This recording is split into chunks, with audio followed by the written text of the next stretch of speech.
our past presidents, chapter chairs, GB members, and members from Pan India here for this webinar.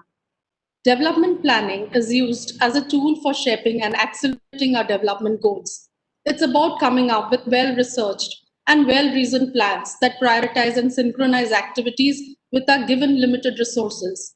The aim of any national development plan should therefore be to utilize the available resources more effectively to achieve well-defined objectives. For India, with a colonial past, to break away from the negative impacts of colonialism, we had adopted an economic planning system that regulated and corrected markets, planned every 5 years to fuel economic growth and development. All of us here are aware of the erstwhile 5-year plans. From regulating market imperfections, prices of essential commodities, to spearheading innovations through technology and targeted holistic development in a decentralized approach. We as a country have seen our centralized planning process give way to a modern, progressive, innovative, non-authoritarian, knowledge-based process which led to the formation of NITI Aayog in 2015. National Institution for Transforming India, NITI, is a policy think tank of the Government of India established with the aim to achieve sustainable development goals with cooperative federalism by fostering the involvement of state governments of India in the economic policy-making process using a bottom-up approach. Its initiatives include 15-year roadmap, 7-year vision, strategy and action plan, Amrut, Digital India, Atal Innovation Mission, medical education reforms, and various other sectoral reforms. The emphasis on achieving the sustainable development goals and women empowerment makes NITI Aayog a strategic partner of FLOW. NITI Aayog has definitely changed the way planning is made in this country. And as a 21st century think tank, it has evolved as a knowledge leader, spearheading social and economic reforms with focus on gender equality and equity, aligning global goals with local aspirations and development. We have with us today Mr. Amitabh Kanth, CEO of NITI Aayog. Welcome, sir. I'll briefly introduce Mr. Kanth before we move to the next. Amitabh Kanth is a member of the Indian Administrative Service 1980 batch Kerala cadre.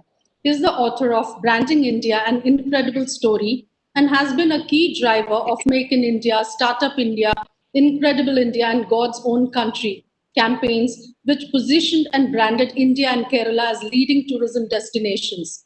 These campaigns have won several international awards and involved infrastructure development, product enhancement, private-public partnership, and positioning and branding.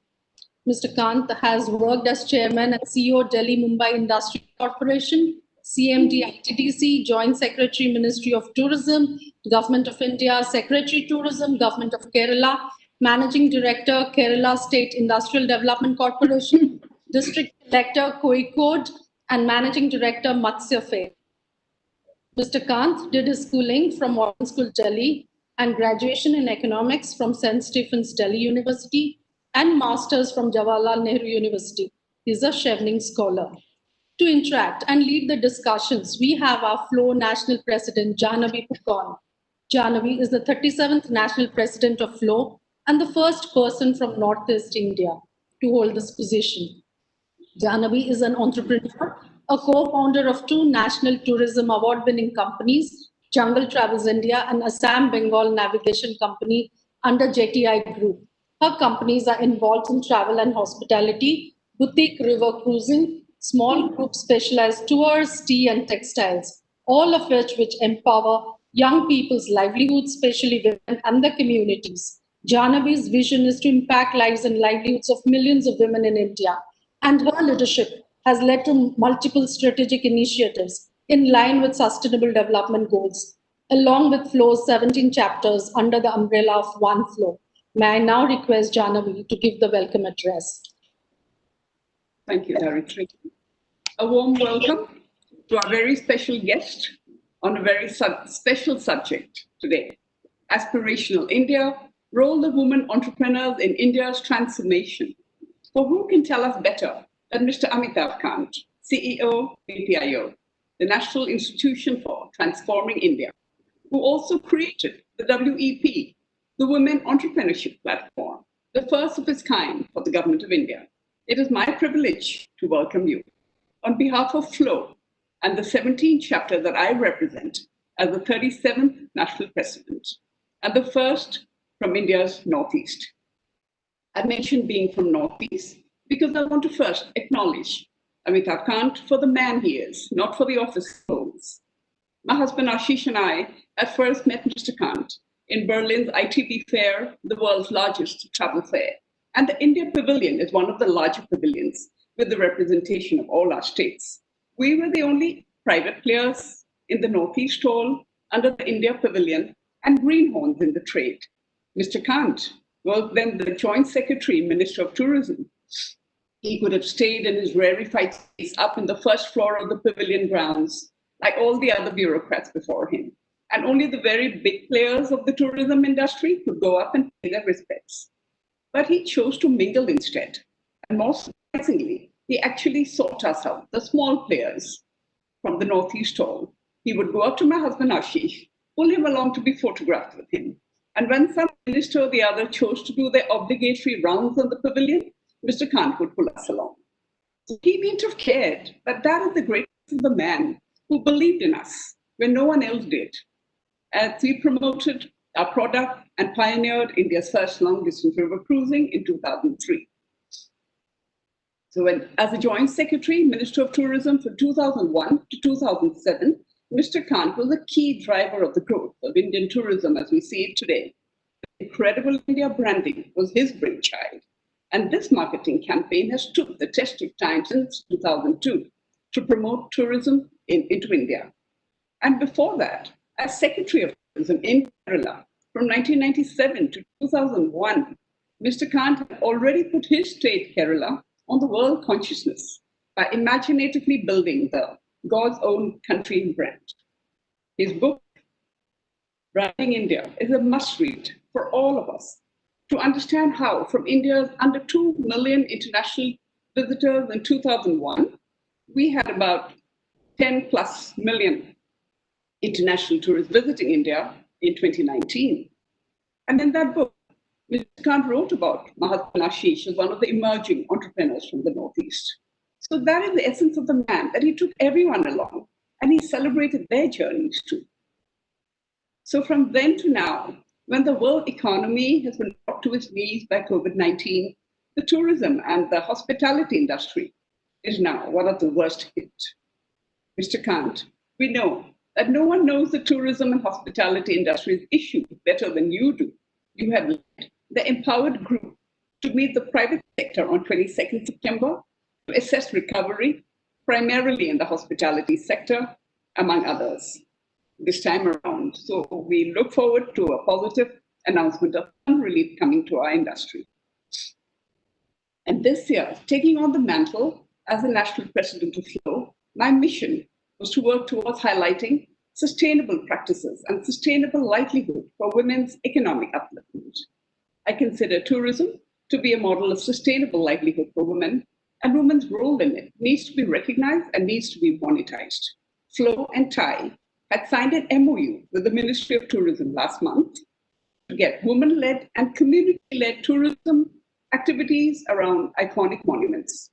And among other plans are for women's training as tour guides, as homestay owners, and so on. We use the agriculture and handloom and handicraft sector also as models of sustainable livelihood for women. With that in mind, FLOW this year has mooted the Adopt a Village program in each of its 17 chapters pan-India, aimed to facilitate the growth and transformation of the life of the women in the villages. I know it is not an overnight journey. This is a long-term plan that we have. Will go beyond my presidency, of course.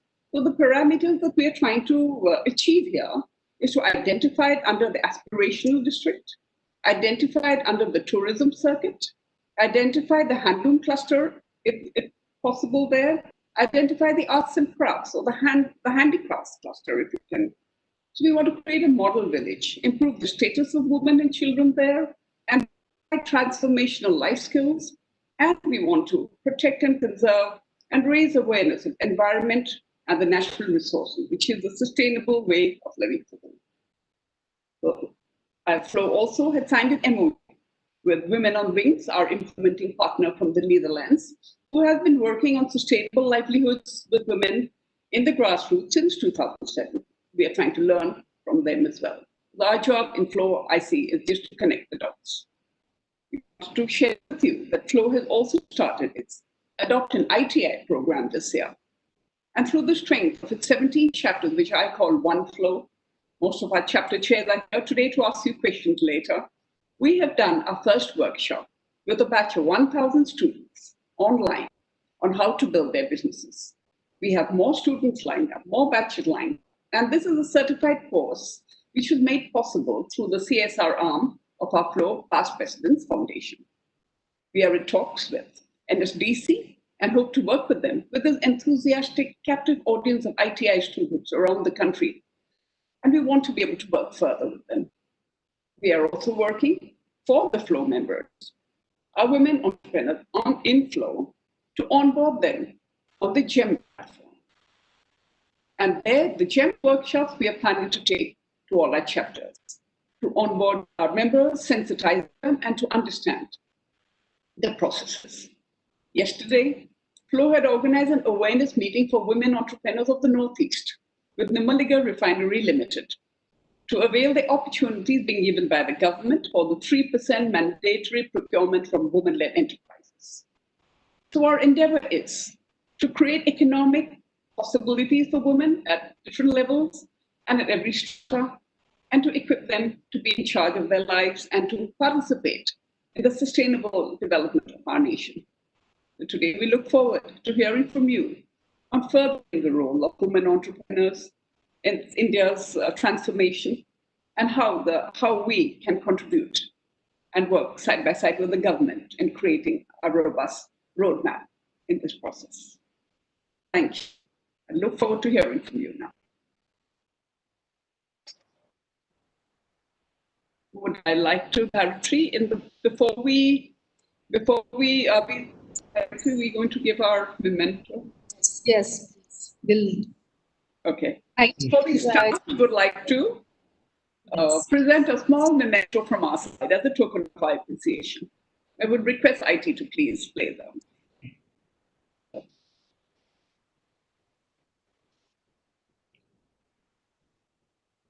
This is a small token from our side. We hope to send it to you in physical form in due course. Thank you. Thank you so much. Thanks a lot. Over to Gayatri. Sir, you are muted. Yes, please. Okay. So the distinguished president of FICCI Flow, Janvi, whom I've known for a very long time, since my tourism days, both her and her husband Ashish have been very good friends. Distinguished guests, ladies and gentlemen, I'm truly delighted to be in the midst of all of you, simply because women entrepreneurship is a subject very close to my heart, and I'm truly honored to address such an august gathering of leading women entrepreneurs today. I'm also happy that the Women Entrepreneurship Program is collaborating with the FICCI Flow, empowering the greater 50% initiative of FICCI towards building a mentorship program for women entrepreneurs. The idea of an aspirational India is deeply linked to our spirit of entrepreneurship. It is this entrepreneurial spirit which is the driving force that turns the wheels of Indian economy, propelling it to greater heights. Actually, for far too long, the entrepreneurial space has been dominated by men. Whenever opportunities have been made available to women, they have outperformed their male peers.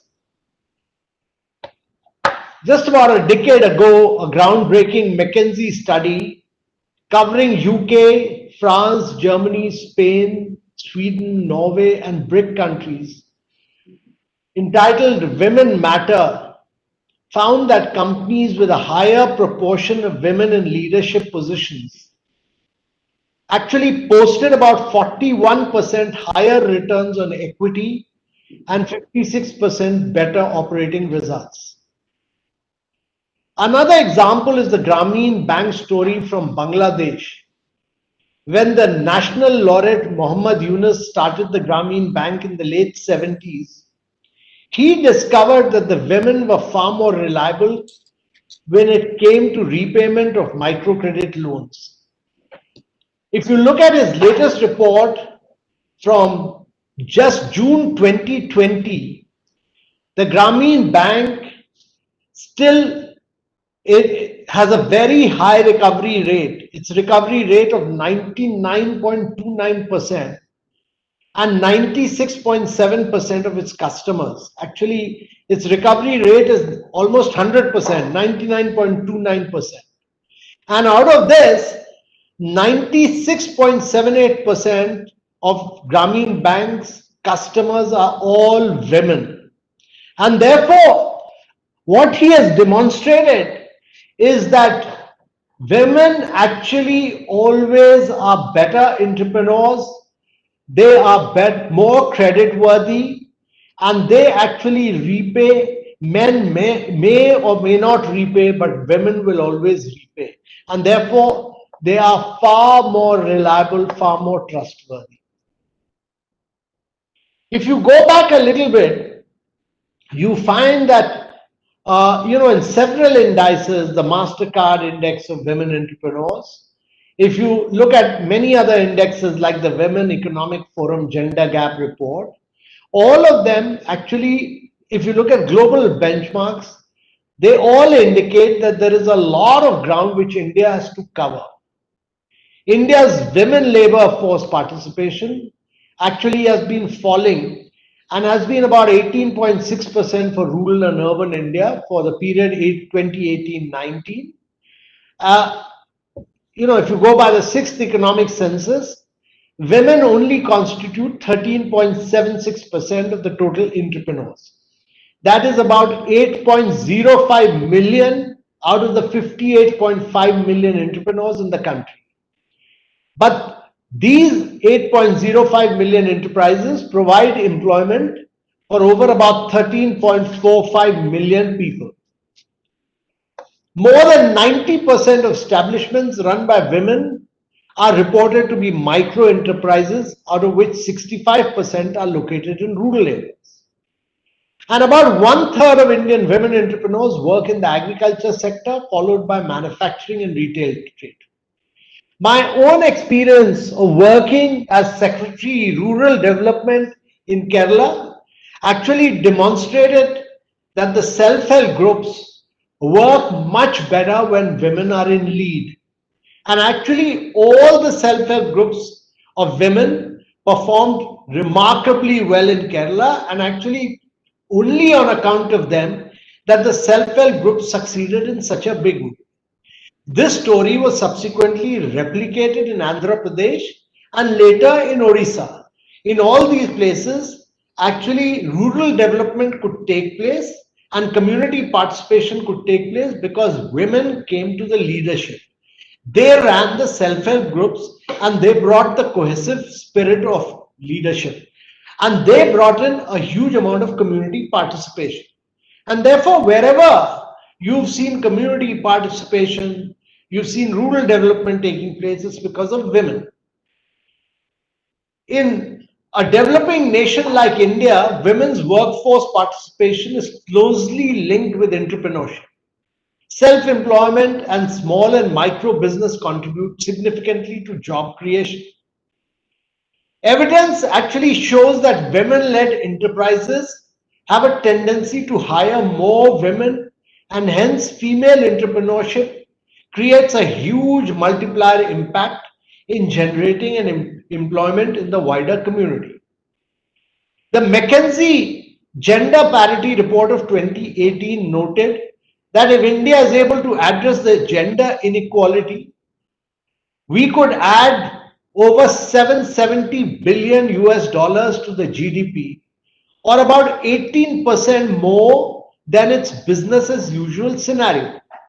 And therefore, if India's growth story has to continue, then without women entrepreneurs and without gender parity, India cannot grow.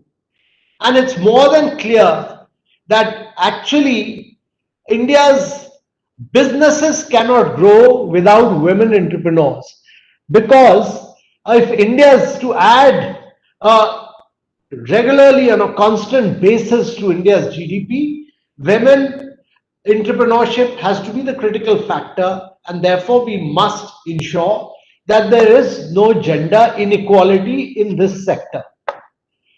Gender constraints impede women's entry in the entrepreneurial landscape, and a healthy ecosystem truly requires conscious efforts to improve women's access to knowledge and the requisite skills. The challenges faced by women entrepreneurs were very greatly recognized in our strategy at 75, prepared by the NITI Aayog. We are very clear that wherever women have been given opportunity, everywhere women have outperformed men. Actually, in every single competitive examination, you can look at it, every single board examination, including the UPSC, which holds the examination for IAS, the women do better than men. Just to give you the example of my own college, St. Stephen's, it was a male bastion when I graduated out of it in 76. By the time my daughter went there, it had become a co-ed institution, and actually in the economics honors class, which is the most prestigious class there, almost 90% of the students on merit were all girls. And therefore, the then principal, Mr. Walson Tampu, actually said that if St. Stephen's has to remain a co-ed college, then 10% extra marks must be given to boys because they are not able to compete with girls. Actually, this became an issue, but later when I went to Christ College in Bangalore, I discovered that despite giving 10% extra marks to boys, they could not perform with girls at all, and that college also had vast number of girls and there were hardly any boys, despite the fact that extra marks were being given to boys.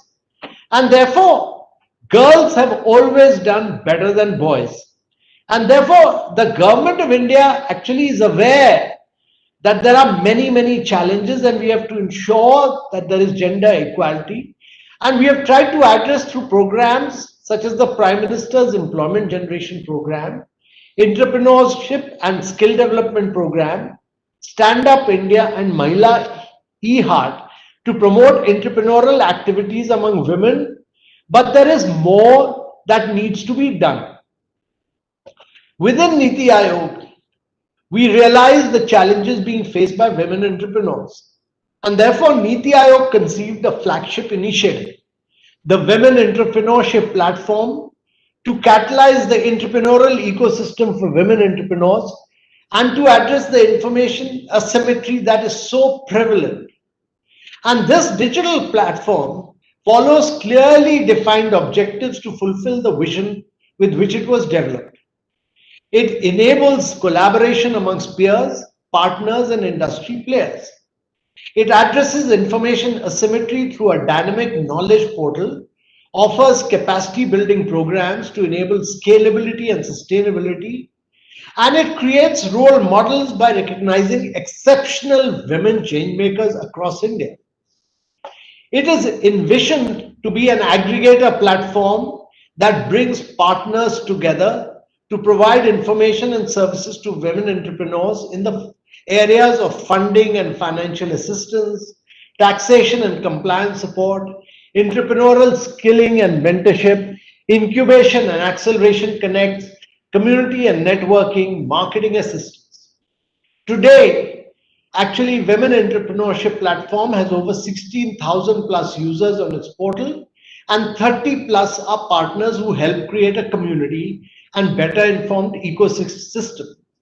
68% of web users reside in metro cities, 26% reside in 2-tier cities, and the remaining reside in tier 3 cities. What we've learned from a recent assessment is that we must understand the challenges, but also help prioritize and curate programs to better address the needs of women. About 66% of women feel that a lack of journey funding opportunities is a challenge that they face in their entrepreneurial journey, and around 49% feel the same about the lack of information about government schemes. We therefore are very clear in our mind that we will continue to support women who are and keep awarding them for transforming India. And therefore, we do awards on a regular basis. And we've given awards to several unique women entrepreneurs. Look at Subhasini Mistry, who started a hospital for the poor and was later awarded a Padma Shri. Tej Rita, who started making wine from kiwi fruit and empowers communities around her. Or Harshini Kanekar, who was India's first female firefighter. And these are all unique stories. SHGs, to my mind, the self-help groups, which I talked about, are the key to unlocking the real potential of women entrepreneurship in rural India. And there are about 67 million Indian women who are members of about 6 million self-help groups. And the role of women in the self-help groups have been evolving. More recently, the women have been systematically leveraging their WhatsApp group to fight even fake news and stop the spread of disinformation during the pandemic. I chair one of the empowered groups, and I found this amazing, that women was playing a major role during the COVID-19 pandemic. SHG members sometimes also double as bank sakhis who provide doorstep banking services to communities in rural remote areas. And therefore, my belief is that entrepreneurship enhances women, their status, and provides ownership of assets and the freedom of decision making. And if we have to build a new India, women entrepreneurship has to play a very key and a critical role. You have all struggled and preserved against all odds to create this space for yourself. While these struggles have often been at a very individual level and always hard fought, they will pave the way for a collective change for India. Your struggles actually have a multiplier effect on the upcoming generations of women entrepreneurship. So each one of you who's a member of FICCI Flow will actually be inspiring many more young women. And you represent the new aspirational India and have started the revolution that will take India to greater heights. And as you become more successful, the gender barriers will disappear.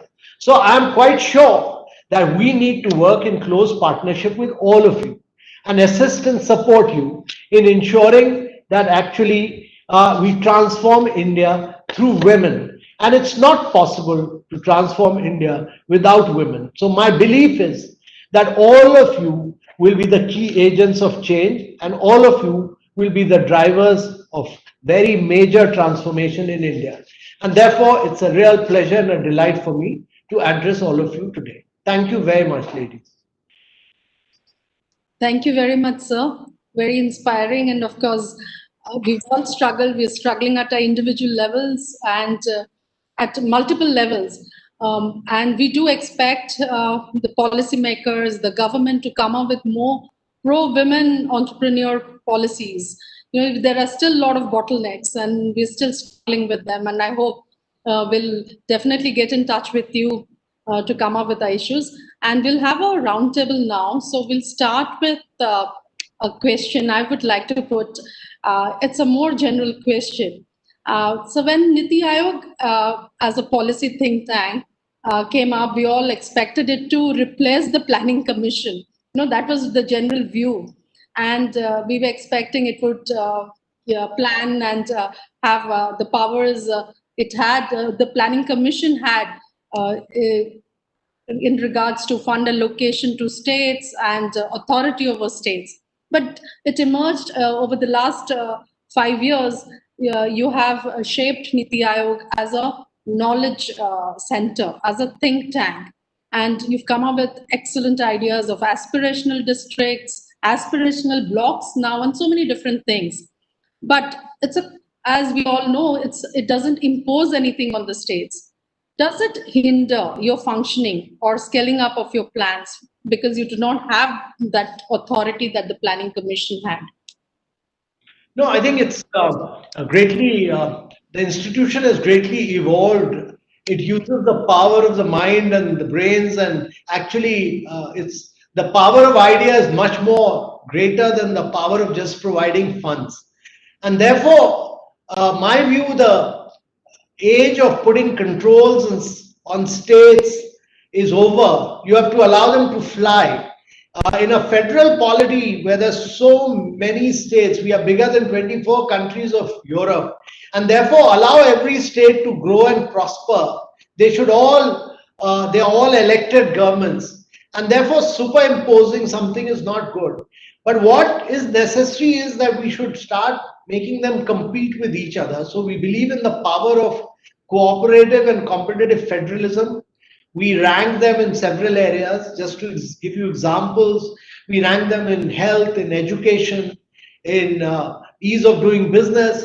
The first year we did this, Gujarat came number one. The next year we did this, Andhra came number one. The third year, Telangana came number one. This year again, Andhra is number one. Gujarat has gone down to number 10. But the good thing is that Jharkhand and Chhattisgarh has come fourth and fifth. And therefore, if the eastern part of India improves, the rest of India improves. So we've used the power of competition to improve things. And we've used programs like aspirational district programs, etc., to really drive change. And to my mind, this is really the key. The power has to be through ideas, the power has to be through competition, the power has to come not through financing, but learning from each other's experience, so that the whole of India must work like Team India and benefit from each other's experiences. Thank you so much, sir. Now I would request our chairperson from Flow Kanpur, Dr. Aarti Gupta, to ask her question. Aarti, over to you. Sure. Thank you, sir, for your inspirational address today. It was extremely reassuring to hear that the government recognizes each one of us flow members as agents of change. So you've previously in your talks mentioned that social and economic development are symbiotic, they go hand in hand. How can an organization like FICCI Flow help in ensuring that the government's investment in health, nutrition and education reach out to the women of India, both urban and rural?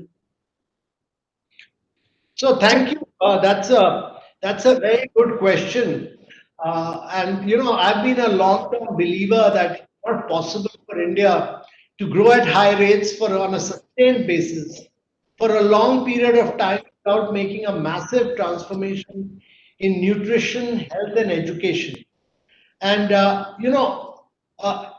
if after 70 years, if 1 in 2 women are anemic, if 1 in 3 children are stunted, 1 in 4 children are wasted, then there's something wrong with our execution on ground. And therefore, my belief is that a lot of these programs cannot be government driven. They need the participation of community. They need to be converted into Jan Andolan.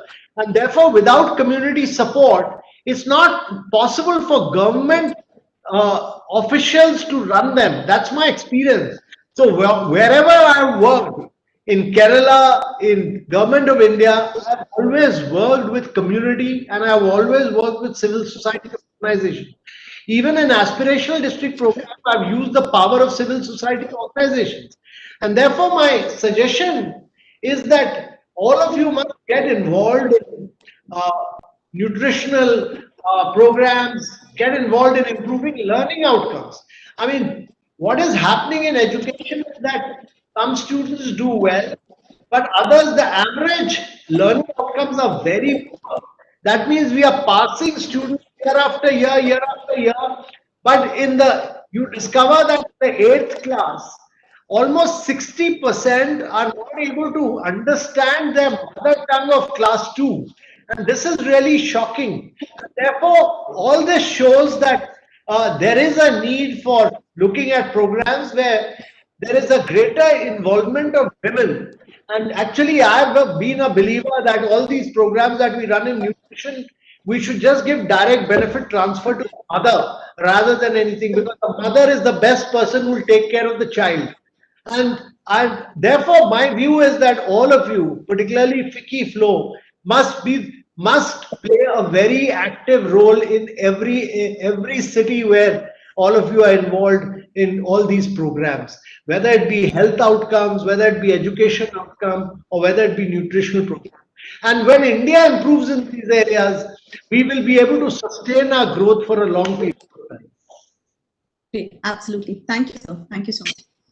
Thank you. That was so. I think one of the things while you were responding to the question that came up to my mind is maybe Flow would come up with its scorecards apart from working on the subject, also scorecards as to how we're doing, a report card as to how we are doing in these indicators.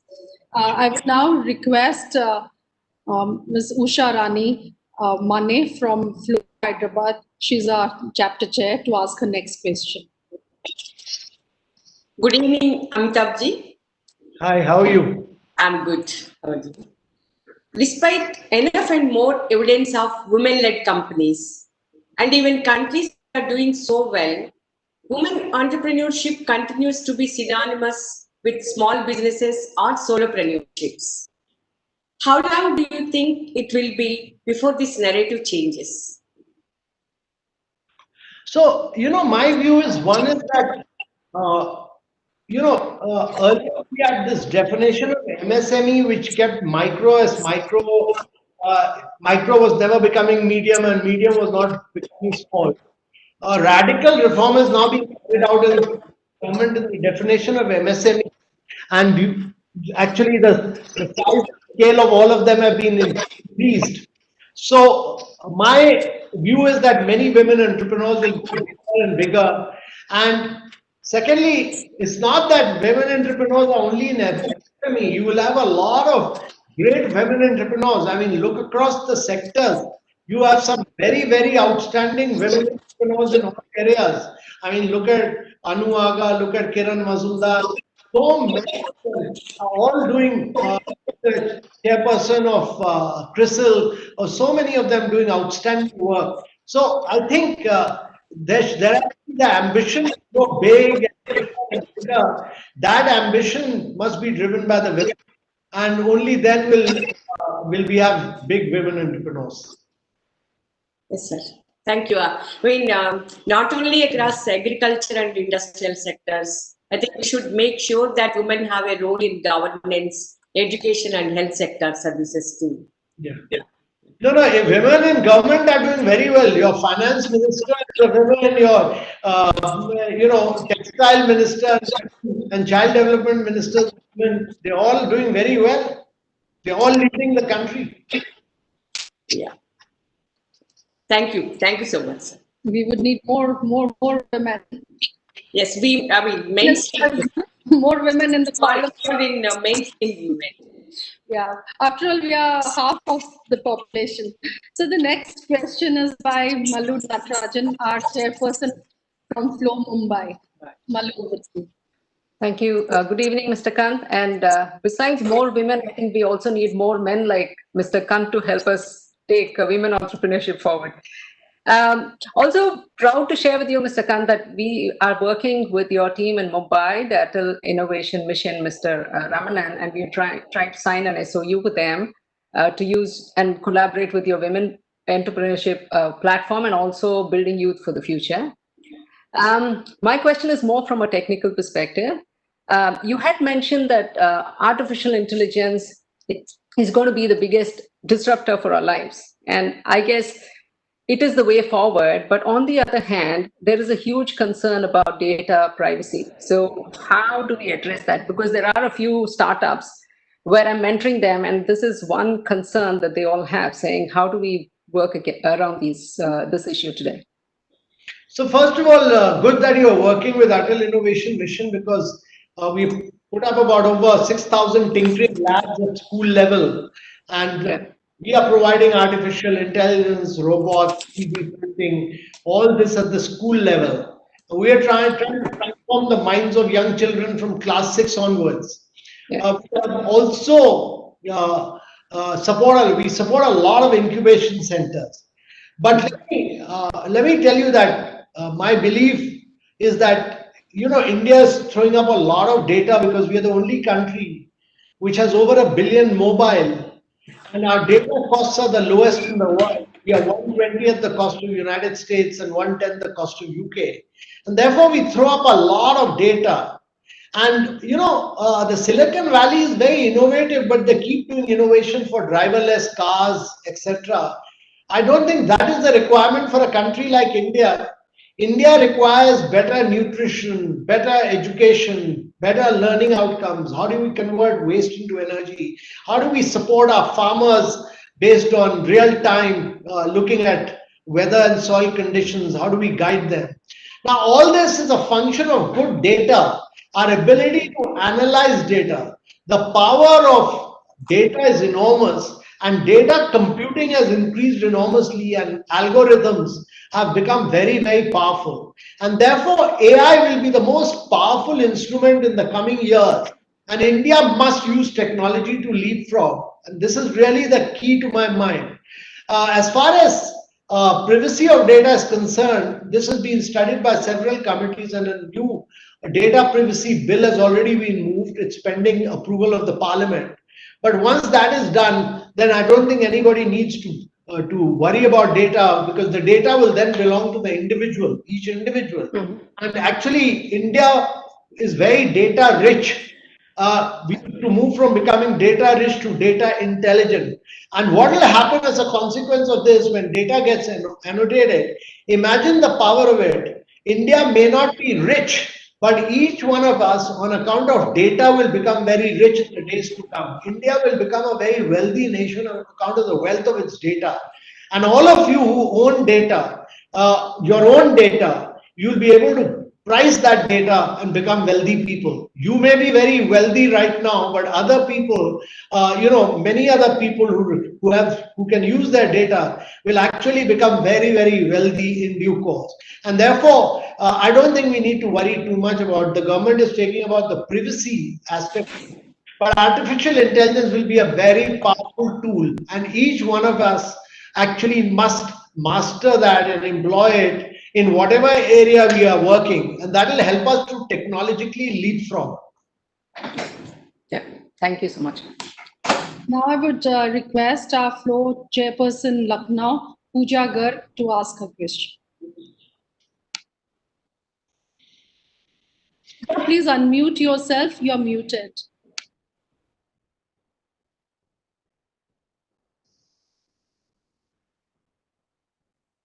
Sorry. Thanks, Daritri. Good evening, Mr. Kanth. It's such a pleasure to meet you virtually and hear you speak today. So my question to you is that you have initiated the reporting of the progress of Sustainable Development Goals. Our National President, Janvi Pukan, has aligned close work with the SDGs. But how can our work also get reflected in NITI Aayog's reports? How would you advise organizations like FLOW to be engaged in it? No, we'll be very happy. We do a lot of work on Sustainable Development Goal. It is led by a women officer called Samyukta Samdar.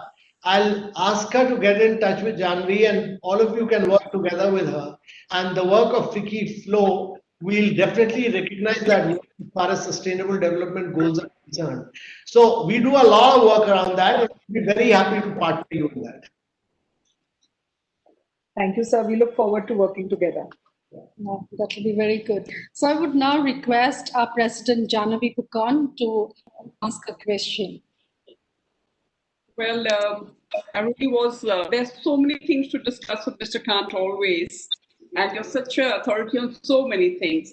But just to tell you that what we are trying to do in FLOW, we can align with NITI Aayog and find a foothold there, because there is key with the greater 50. The greater 50 is the objective under FICCI, and under FLOW as a women's wing also we are trying to do our work. And basically all of us are working for women, and we're looking for these tie-ups together.